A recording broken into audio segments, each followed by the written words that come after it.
жабени за Ушици и во суштина тоа е тоа. На тие локации општина Битола и ова година ќе продава парцели.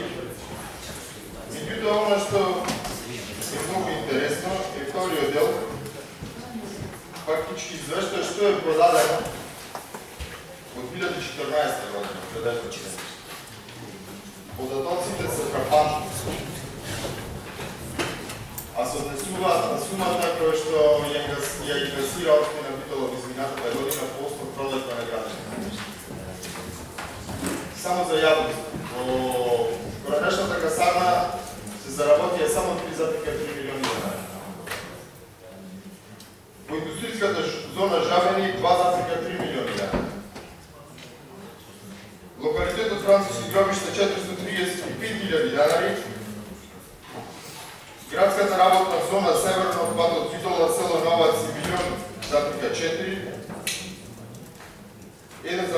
милиони денари и нешто ситно 100.000 денари. Или се на се. Од цялата територија на општина Битола, општината заработи само 7,5 милиони денари од продажба на градежно земјиште. Зошто е овој податок фрапантен? Затоа што изминатите години, пред се благодарение на експанзијата и градежната пред се експанзија во поранешната касарна, општината знаеше да добие до 70, 80, 90 милиони само од продажба на градежно земјиште. Се поставува прашањето дали сите парцели кои што општината има на располагање во поранешната касарна се продадени. Одговорот е не, ни приближно. Значи, ние имаме четврто нешто арма 1, арма 2, арма 3, воопшто не е отворено. Имаме над 50%, да не зборувам на памет, и тоа сигурно над 50% парцели кои што не се продадени. Лани се нудени неколкократно повеќе пати парцели од тие што се продадени. Значи, заклучокот едноставно, нема интерес. Се поставува прашањето зашто нема интерес. Затоа што нема инфраструктура.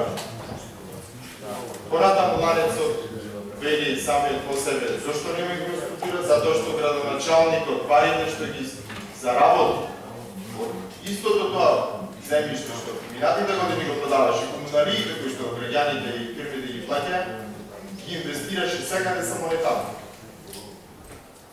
И сега сме на право да земеме 2 милиони евра кредит, 2,5 милиони евра кредит, за колку толку нешто да покрие.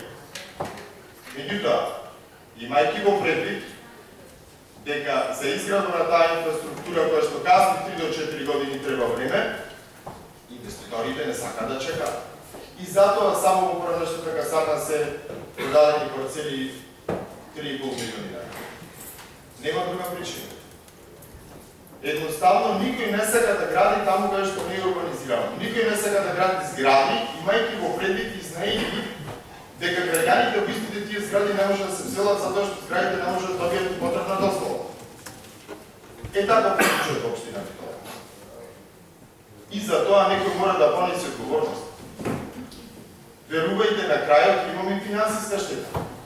Сега може би инвеститорите немаат поднесено тужби кон општина Битола за каснење и неисполнување на своите обврски по делот на изградба на комуналната инфраструктура.